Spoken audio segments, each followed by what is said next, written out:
¿Sabían que el deporte nacional en Colombia no es precisamente el fútbol, tampoco es la natación y mucho menos el básquetbol o el béisbol?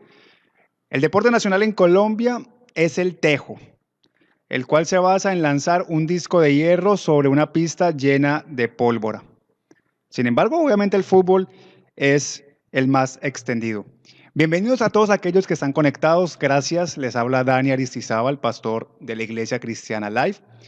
Pudimos ver cómo Dios ha obrado de una manera maravillosa, bendiciendo la vida de este niño llamado Carlos Omar Hernández, un niño que, como bien lo mencionaba mi esposa, tiene una discapacidad, pero tiene un corazón lleno de amor y que gracias a Dios, primeramente, y también a la vida de nuestra amiga Lisbeth Algarín, pudimos compartir esta felicidad, pudimos ayudar a este niño y a su familia a mejorarle en algo su calidad de vida. Y así como pudimos ayudar a Carlos Omar, tú también puedes ayudar a otras personas que a lo mejor a tu alrededor se encuentren en necesidad. Bueno, hoy es el primer domingo de diciembre, es ya el último mes del año 2020. Ya diciembre vino con su alegría, con su pachanga, con su alegría y todo, pero también viene una serie que he denominado Navidad. Y hoy quiero hablar acerca de lo que significa la Navidad. La Navidad es una palabra que viene del latín, que significa nacimiento, y ese nacimiento se refiere específicamente al nacimiento de Jesús, la venida de Jesús al mundo. Este nacimiento fue elegido, o esta fecha fue elegida el 25 de diciembre, dado que antiguamente los romanos celebraban la iluminación o la llegada a la luz de su dios llamado Mitra. Ellos, a partir del 21 de diciembre, que es conocido también como el solsticio, es el 21 el día más corto y más frío del año, hasta el 25 los días duran menos y son más fríos. Ya el 25 aparece la luz del sol y los romanos aprovechaban esta fecha para celebrarlo.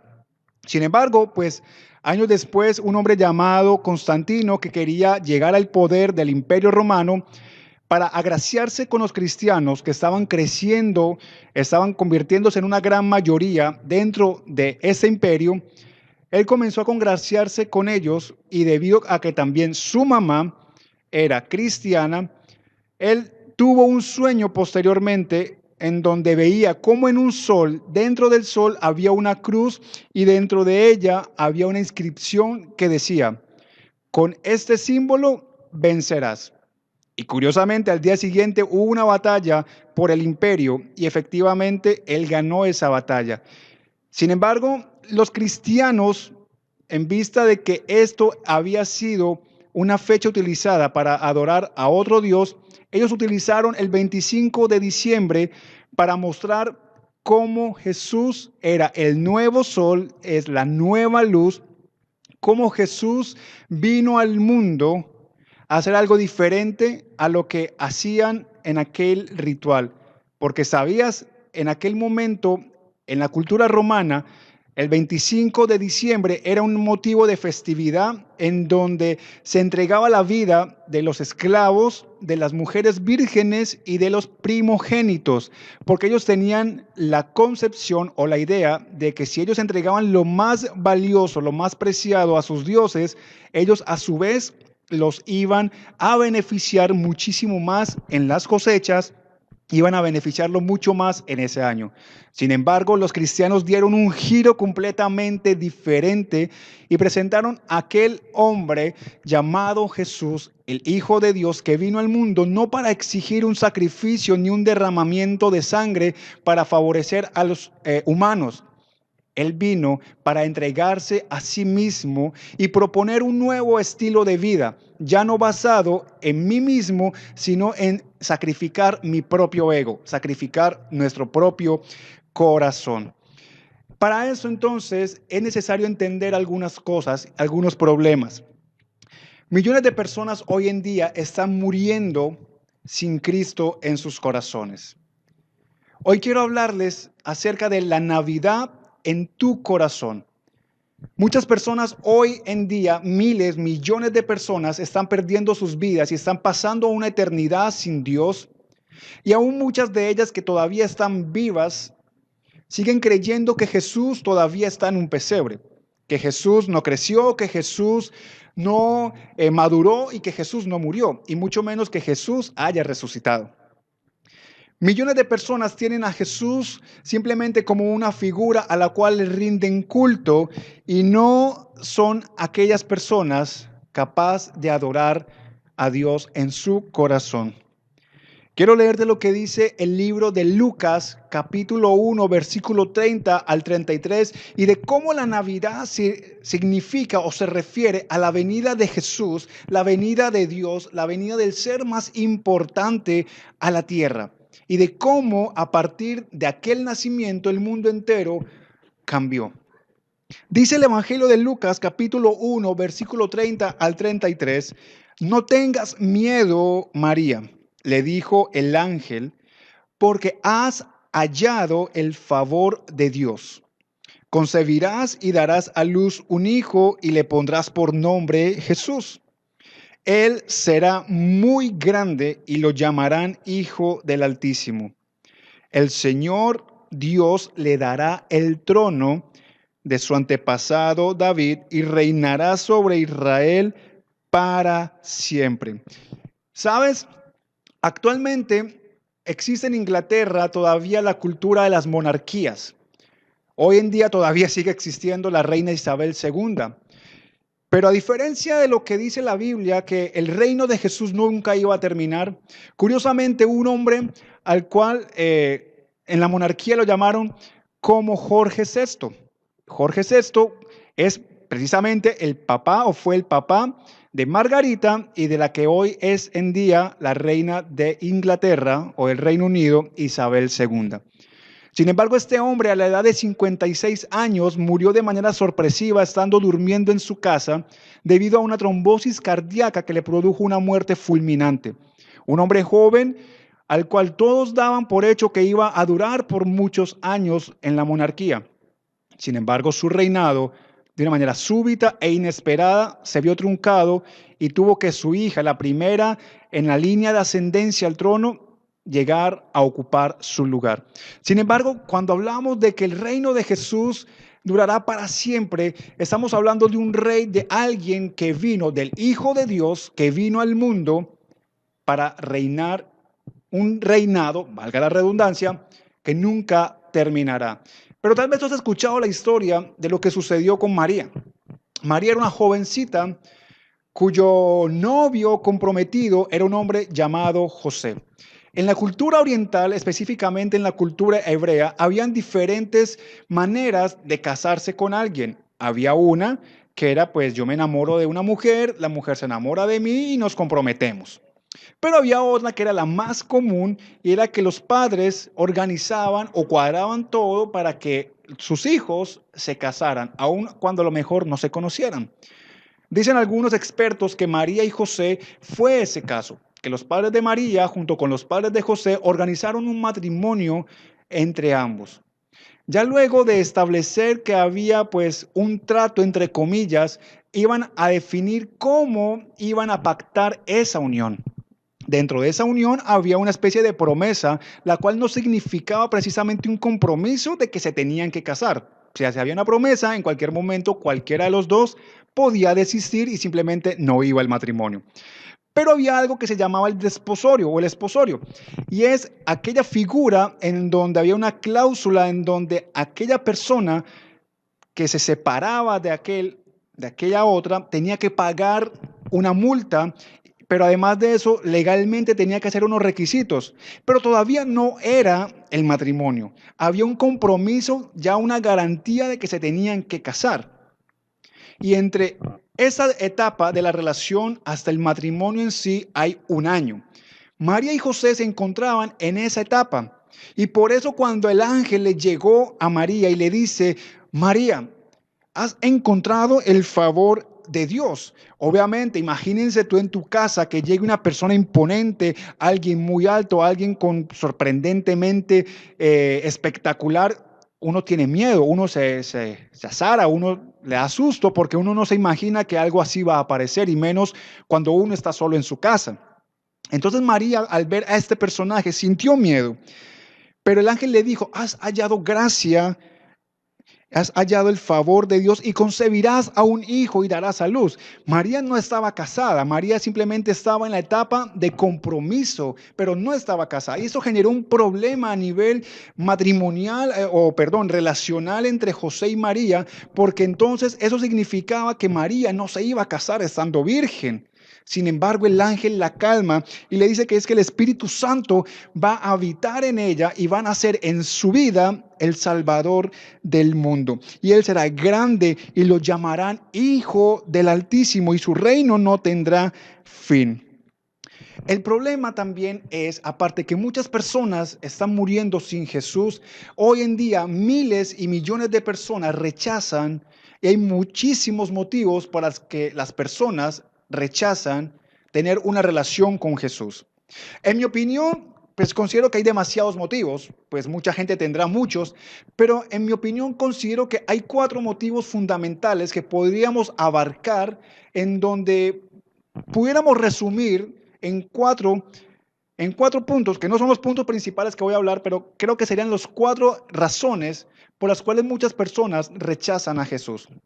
Creo que una de esas razones es que la gente dice, pues yo soy una buena persona, no necesito un salvador porque soy una buena persona, no le hago mal a nadie, pago mis impuestos, le soy fiel a mi pareja, soy un buen esposo, soy un buen hijo, soy un buen trabajador, soy un buen vecino, entonces pues soy una buena persona, no necesito un salvador.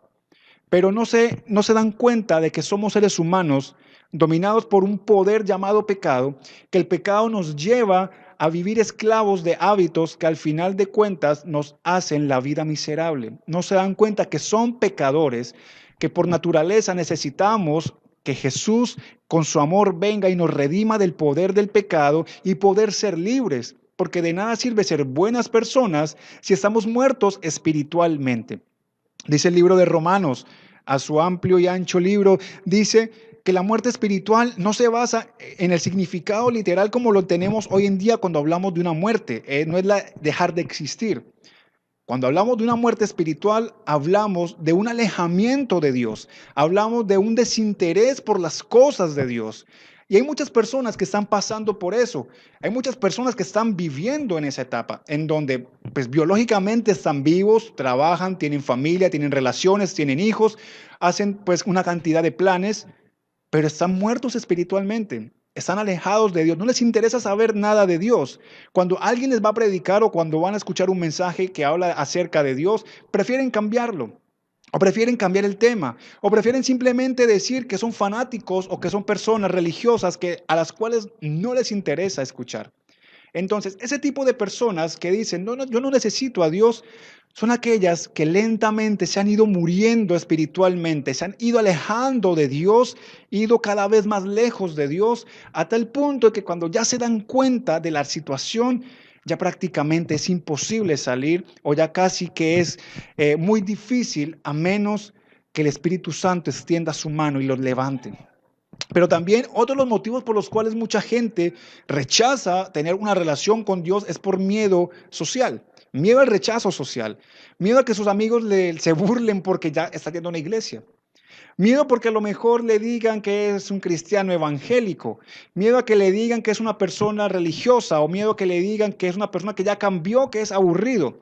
Entonces, para evitar los comentarios negativos de otros o para evitar que otros lo rechacen o para evitar que sus amistades más cercanas cambien con ellos, pues prefieren no tener una relación con Dios o peor aún, tenerla a escondidas. Simplemente delante de ellos se comporta de una manera pero lejos de ellos se comporta de otra. Y creo que eso es peor. Es mejor tomar una posición, o estoy con Dios o estoy sin Dios, pero jugar en terreno intermedio es como cuando en una guerra se pone una persona en medio de 2 bandos, pues va a recibir las balas de ambos bandos y va a ser peor.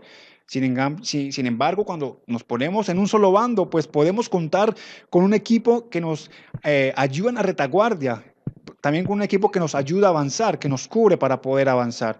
Pero es necesario tomar una posición. Hay otros que sí, pues obviamente son más honestos y ellos dicen, yo prefiero la atracción del mundo, me gusta, prefiero, o sea, obviamente me gusta más las cosas que el mundo me ofrece, me gustan los placeres del mundo, me gusta hacer lo que mi cuerpo me dice que haga, me gusta ver lo que mis ojos dicen que haga. Quiero actuar de la manera que yo quiero actuar. Entonces el mundo me está ofreciendo fama, el mundo me está ofreciendo placer, el mundo me está ofreciendo riqueza, me está ofreciendo amistades. Entonces no necesito de Dios porque el mundo me está ofreciendo algo que me gusta más y por ende lo prefiero por encima de. Y finalmente hay una razón mucho más convincente para muchos y es que simplemente no les interesa a Dios y se resisten a recibir el amor de Dios. Se resisten a escuchar el amor del Espíritu Santo. Se resisten a aceptar que su vida necesita de Dios. Se resisten a buscar y a escuchar el mensaje de salvación. Por lo tanto, yo quiero a aquellos que a lo mejor sí desean en su corazón tener una relación con Dios, aquellos que a lo mejor sí quieren tener una relación, pero que están luchando con muchos problemas, que a lo mejor están luchando con intereses que van en contravía a la palabra de Dios o que tal vez con muchas dudas, aquellas personas que tienen en su corazón el interés de saber, de comenzar, de conocer acerca de Dios, pero luchan con algo. Quiero decirte lo siguiente y como punto número uno, que antes que todo, muchos de nuestros planes se van a modificar. Muchas de nuestras metas, muchas de las cosas que hemos planificado tal vez no van a ser al final las que se van a llevar a cabo. ¿Sabes? Dice el libro de Mateo capítulo 1 versículo 18, también muy relacionado con la historia de José y María. Dice, y este es el relato de cómo nació Jesús, el Mesías. Su madre, María, estaba comprometida para casarse con José, pero antes de que la boda se realizara, mientras todavía era virgen, quedó embarazada mediante el poder del Espíritu Santo. Wow. Ella quedó embarazada antes de casarse. Ya la boda estaba lista, ya todo se había comprado, ya toda la decoración me imagino que ya estaba listo, ya sabían cómo iban a ir las flores, por dónde iban a pasar, cómo iba a ser la decoración, la música de fondo, cómo iba a ser el carro que iba a recoger a María, cómo iba a ser el traje de José. ¿Quién iba a llevar las flores? Ya tenían todas las invitaciones realizadas y hasta a lo mejor entregadas. Ya estaba toda la planificación hecha, ya a lo mejor faltaba muy poco para el matrimonio. Ya se imaginaban viajando por todo el Medio Oriente, conociendo Colombia, conociendo también otros países. No sé, aquí loqueando. Ya tenían muchos planes para corto, mediano y largo plazo. Y ¡pa! Llega esta noticia. Llega esa noticia de que María iba a quedar embarazada antes de la boda, de que María iba a quedar embarazada aún sin conocer un varón, aún estando virgen y estando comprometida a casarse con un hombre como José, un hombre que era un hombre bueno, un hombre que no merecía que a lo mejor le hicieran semejante jugada, un hombre que a lo mejor era una persona tan honorable que iba a hacer un escándalo tan grande y la Biblia lo confirma porque él dice que para no perjudicar la reputación de María, él había decidido dejarla en secreto para evitar que le hiciesen daño, porque en aquella cultura una mujer que cometía ese tipo de actos era condenada a muerte. Sin embargo, imagínate cuál fue la reacción de José, cuál fue la reacción de María al enterarse de semejante noticia. Les cambió los planes de tajo, ya aquellas imágenes viajando, yendo quién sabe a qué ciudades, conociendo a lo mejor tales museos, tales localidades, ya todo eso se venía abajo, todos esos planes se venían abajo. ¿Por qué? Porque ahora iba a suceder algo que ellos en el momento no entendían, pero era lo mejor que les estaba pasando a sus vidas, a su familia. Y era que Jesús iba a nacer allí. Así como Jesús también puede nacer hoy en tu vida, así como la Navidad puede llegar hoy a tu corazón, como llegó a la vida de José y María, tal vez esa llegada, ese nacimiento de Dios en tu vida va a cambiar muchas cosas.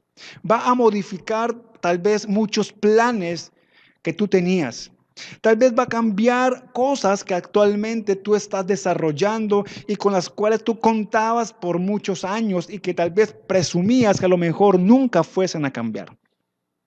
La pregunta es, ¿sirve de algo entonces planificar nuestro futuro si Dios me lo va a cambiar?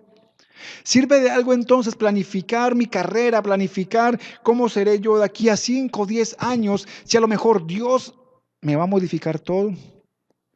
Dios es muy sabio y Dios en su palabra nos enseña de que los planes de Él son mejores que los nuestros. Pero quiero mencionar una referencia de un hombre que sabe muy bien acerca de todo esto. Mira lo que dice el pastor Cas Luna. Dice, a veces nos estancamos en cumplir nuestros planes porque no permitimos que Jesús nos transforme nuestro pensamiento. Ser salvos es el primer paso para una vida nueva, pero también el cambio de mentalidad. No podemos estancarnos en nosotros mismos, en cumplir nuestras metas.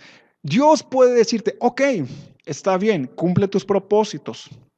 Está bien, sigue adelante. Ok, no me necesitas, perfecto. No te voy a obligar a que me aceptes. No te voy a obligar a que voy a nacer en tu corazón por encima de tu propia voluntad porque te la respeto. Sin embargo, llegará un momento en nuestra vida en donde nos vamos a encontrar entre la espada y la pared ante situaciones inesperadas, ante situaciones que no comprendemos, ante situaciones que no dependen de nosotros y allí necesitaremos la ayuda de alguien. Es como cuando vamos a la playa, por más que tú sepas nadar, por más que tú tengas a lo mejor un curso en buceo, puede llegar el momento en donde las olas sean tan grandes, donde la marea sea tan fuerte que te arrastren hacia lo más profundo del mar y comiences a luchar al principio contra las olas, pero son tantas y tan fuertes y cada vez una detrás de otra que pierdes las fuerzas y simplemente te hundes. Por eso es necesario que allí lleguen los salvavidas, los expertos, con las herramientas necesarias para poder salvarte. ¿Por qué? Porque solos no podemos. Dice la palabra de Dios que sin Dios nada podemos hacer. Somos como una rama que está pegada a un árbol y cuando la rama está pegada a ese árbol se alimenta de la sábila que proviene del tronco, pero a su vez el tronco se alimenta de las proteínas y de aquello que viene desde las raíces y cuando hay una buena alimentación, está bien cimentado ese árbol, entonces las ramas que están pegadas a ese tronco comienzan a dar fruto. Cuando un árbol se seca es porque ya no tiene cómo alimentarse. Cuando un árbol se seca no tiene flores, simplemente se marchita y muere. Cuando un árbol no tiene fruto, simplemente está para utilizarse como leña.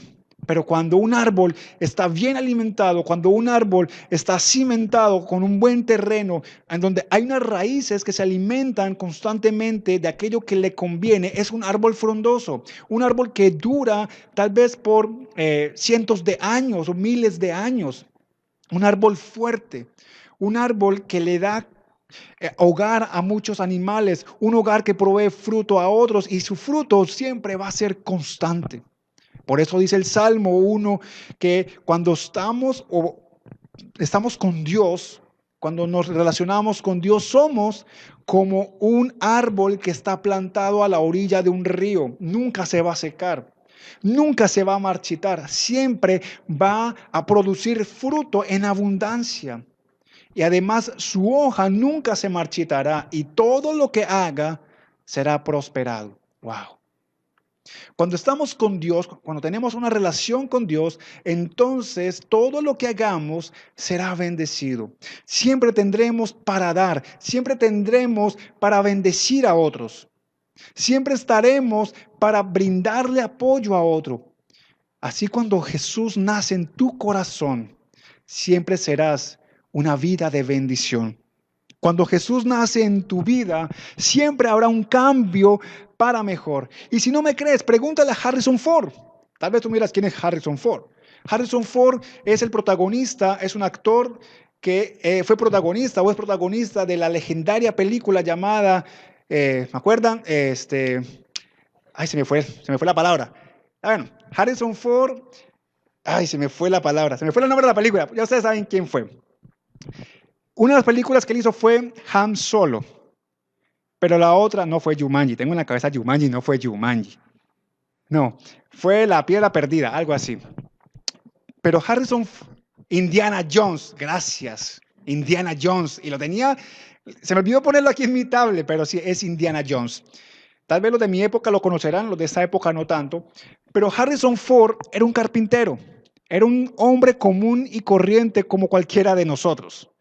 Era un hombre que practicó por más de 14 años la carpintería artesanal y autodidacta, hasta que un hombre, tal vez un poco más conocido que él, llamado George Lucas, que es el productor de la Guerra de las Galaxias, este hombre, George Lucas, lo contrató para hacer un pequeño trabajo allí en su casa, en su estudio.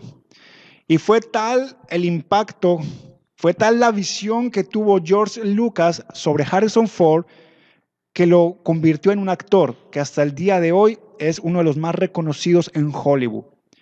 Tal vez la vida de Harrison Ford fue proyectarse como carpintero, ser el mejor carpintero de su provincia, de su localidad, pero había algo que el destino le tenía preparado a él, algo que él no se imaginaba, algo que lo convirtió en algo mucho mejor. De la misma manera, Dios tiene planes para ti que tú no te imaginas. Tal vez tú te proyectas haciendo algo aquí a futuro. Tal vez el futuro o el presente que estás viviendo, tú no te lo imaginaste 10, 5 años atrás. Sin embargo, Dios te puede llevar a otro nivel, a futuros nunca antes vistos, porque cosas que ojos no vio ni oído oyó son las que Dios tiene preparadas para ti, para aquellos que amamos a Dios. Porque Dios quiere mostrarte su gracia y su favor, llevándote a los planes que Él tiene para su vida. Por eso quiero decirte lo siguiente: Dios no deja nada al azar. Y menos cuando tiene que ver con sembrar la semilla de la buena noticia en nosotros. Volvamos a María y a José. Al principio eso fue un caos. Ellos se imaginaron que todo se venía abajo, que su vida, porque iban a ser Jesús en el vientre de su hogar, iba a cambiar para mal, pero se convirtieron en los padres del Salvador, se convirtieron en los padres del Mesías, se convirtieron en los padres de Dios. Se convirtieron en aquellos que iban a formar y que iban a conocer a un hombre llamado Jesús, que se iba a convertir en el Salvador del mundo. Y que hasta el día de hoy María es la mujer más reverenciada por encima de todas las mujeres. Entonces, aquello que para ti pueda convertirse en un obstáculo porque amas a Dios o porque vives amando a Dios, Dios lo va a convertir en sueños mucho mejores para tu vida.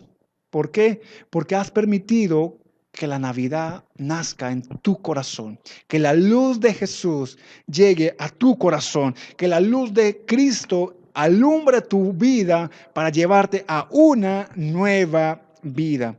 Y mira lo que dice también el Salmo 37, 23. Dice: el Señor dirige los pasos de los justos.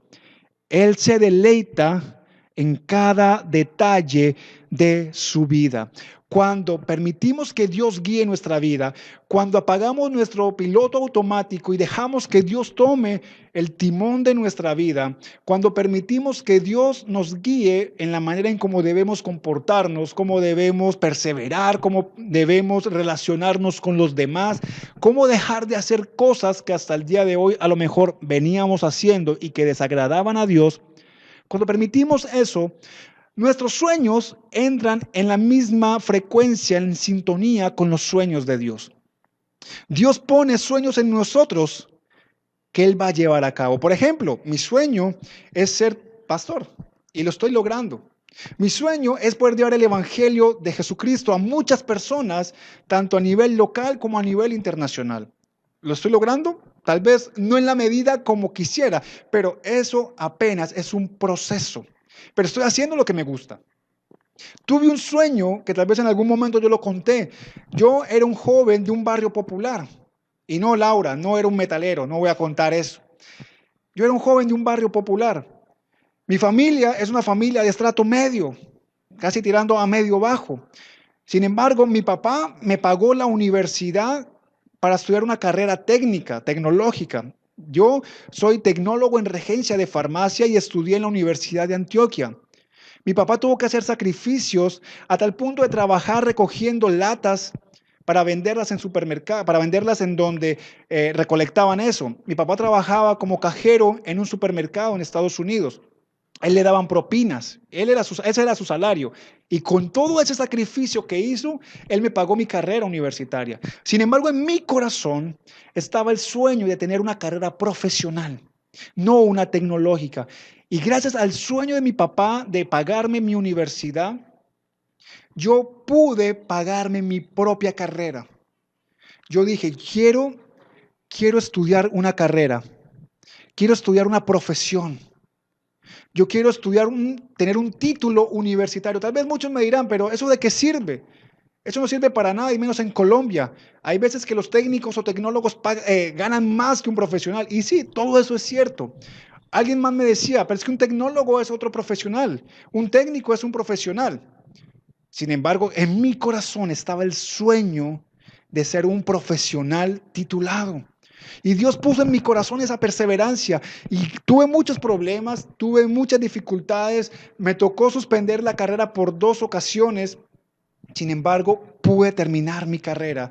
Y al día de hoy puedo ser ya y decirlo con orgullo, soy un profesional, soy abogado. Y aparte de eso, me pude pagar mi posgrado, pude pagar mi especialización. Yo soy especialista en Derecho Constitucional y he podido hacer otros cursos. Y no es porque tenga una falsa modestia, así diciendo, porque Dios puso en mi corazón ese sueño y Él me proveyó para cumplir ese sueño. En alguna otra ocasión les comentaré cómo Dios me proveyó para pagar alguno de los semestres de una manera milagrosa.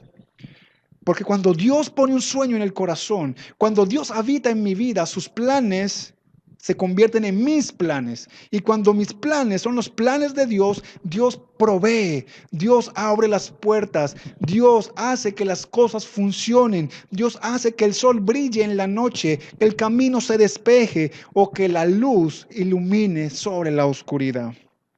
Como dice Filipenses capítulo 2 en relación a Jesús, versículos 5 al 8. Tengan la misma actitud que tuvo Jesucristo. Aunque era Dios, no consideró que el ser igual a Dios fuera algo a lo cual aferrarse.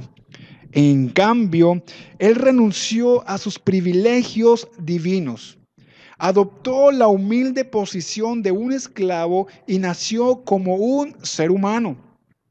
Cuando apareció en forma de hombre, se humilló a sí mismo en obediencia a Dios y murió en una cruz como morían los delincuentes. Tal vez pudiéramos decirlo, no sé, tal vez alguien me criticará por lo que voy a decir, pero el plan de Dios cambió. Jesús dejó de ser Dios para convertirse en un ser humano. Él rechazó muchos de los privilegios que tenía como un ser divino para limitarse en un cuerpo humano. Sus planes cambiaron, pero lo hizo con un objetivo mayor. Jesús se hizo un ser humano, Dios se hizo un ser humano. La palabra Jesús es una palabra griega, la conocemos como Jesús, significa Salvador. Su equivalente en el idioma hebreo es Josué, que también significa Salvador. Y la palabra Cristo es una palabra griega que significa ungido. Su equivalente en hebreo es Mesías. Entonces Jesús o Jesucristo significa el Salvador ungido. Y cuando hablamos de ungir a alguien es darle una responsabilidad, es darle una asignación de importancia, es comisionarlo a una misión especial, es darle una tarea que cumplir. Jesús fue comisionado por el Padre para venir al mundo a darnos vida, a darnos una vida en abundancia, a darnos un modelo de vida basado en el amor, basado en el autosacrificio, en negarnos a nosotros mismos para bendecir a otros, para mostrarnos un modelo de vida basada en el perdón, para mostrarnos un modelo de vida que se base en que el éxito no se logra en cuanto yo me esfuerce. no se logra en cuanto yo hago, no se logra en cuanto yo alcanzo. Alguien como Pablo fácilmente pudo haber dicho, todos mis logros son más que suficientes para comprar el cielo. Todas mis metas, todos mis logros, todas mis tareas alcanzadas son más que una cuota inicial para garantizar un espacio en el cielo. Y sabes, él lo pudo haber dicho, pero no lo dijo. Dijo todo lo contrario.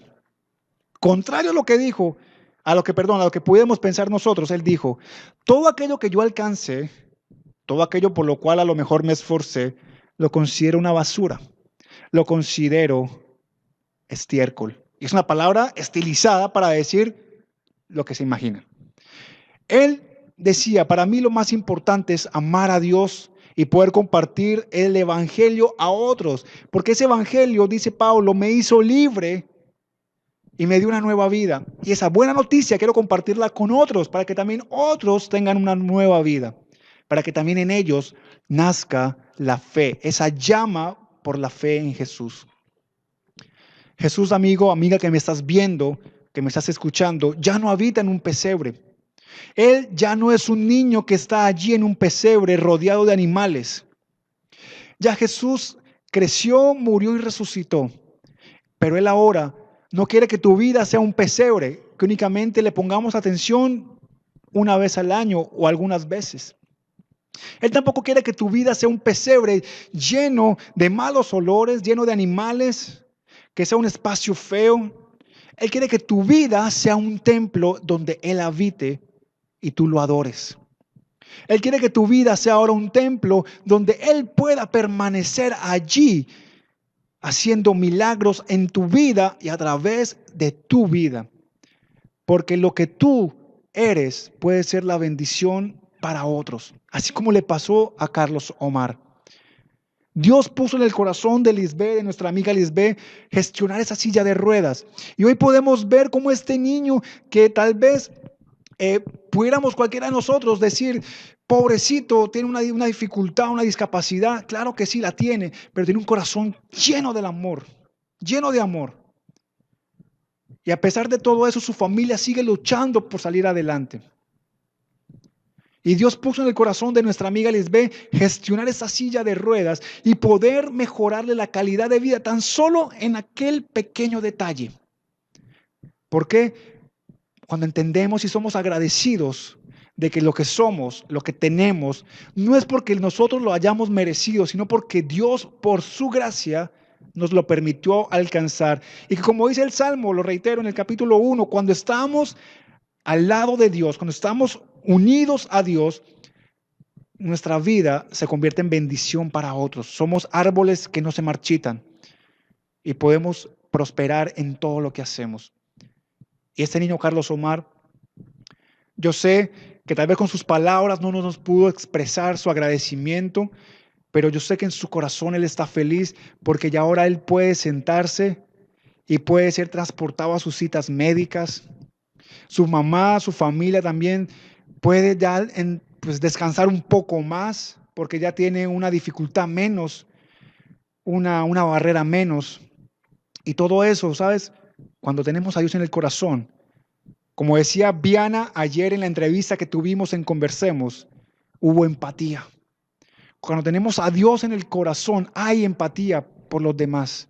Dejamos de pensar en nosotros mismos y permitimos que Dios siembre ese amor en nuestro corazón y lo cultive y lo cuide y lo abone y vaya creciendo esa semilla y comience a dar fruto a tal punto de que llega un momento en que esa semilla floreció de tal manera en nuestra vida que esa semilla se esparce a otras vidas. Y así se va multiplicando el amor de Jesús. La pregunta es, ¿cómo está tu vida hoy? La pregunta es, ¿tu vida es un pesebre en donde habita un niño que ya no es un niño, simplemente una tradición al cual tú le rindes culto? ¿O tu corazón es un templo, un palacio para que habite Dios en toda su plenitud y tú lo adores? O tal vez tu vida es un palacio, pero lo has descuidado. Tal vez tu vida Es esa muralla en donde Dios habita, pero tal vez lo tienes abandonado. Necesitas a lo mejor regresar con Dios. Necesitas volver a arrodillarte delante de Él y decirle cuánto lo amas y cuánto lo necesitas. Pedirle perdón porque a lo mejor has puesto como prioridades otras cosas. Y tal vez cosas que no son malas, pero has despojado del primer lugar a Dios. Has puesto como primer amor tal vez tu familia, tal vez tu trabajo. Tal vez has puesto como primer lugar en tu corazón tus amigos, tu novio, tu esposa, tu esposo, tus hijos. Tal vez el placer. Tal vez estás llegando a un punto de hastío en que ya no encuentras satisfacción cuando te acuestas con alguien cada semana.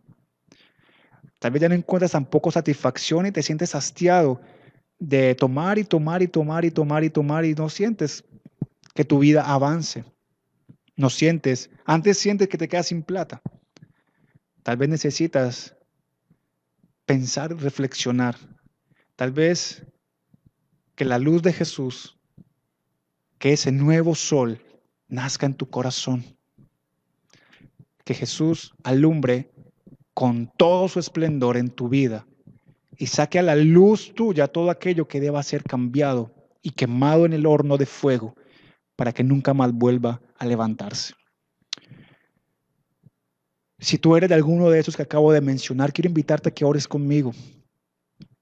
Quiero invitarte a que por un momento cierres tus ojos y que por un momento pienses en lo que acabo de decir. Tal vez tus planes van a ser modificados. Tal vez tienes miedo de comenzar una relación con Dios porque lo que has visto en otros o lo que has escuchado de otros, o porque a lo mejor tu familia te ha enseñado otra cosa, qué sé yo. Pero sabes en lo profundo de tu corazón que necesitas un cambio profundo en tu vida. Y tal vez no sabías qué era.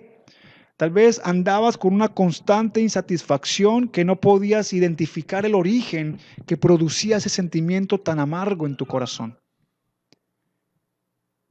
Yo quiero decirte que eso que te falta a ti se llama Jesús. Y en esta mañana puede ser el momento en donde Jesús entre o nazca en tu corazón. Y allí nunca, nunca se irá, porque su reino no tendrá fin. Y si Él reina en tu corazón, ese reino nunca se terminará. ¿Tropezaremos? Sí. ¿Nos equivocaremos? Sí. ¿Tendremos luchas? Claro que sí. ¿Dudas? Todas las que tú quieras. Pero su amor, su luz, su reinado, siempre estarán allí para recordarte que Él te ama.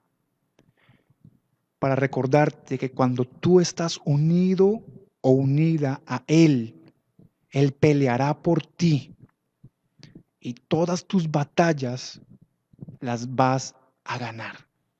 Perderás un episodio, pero no la guerra.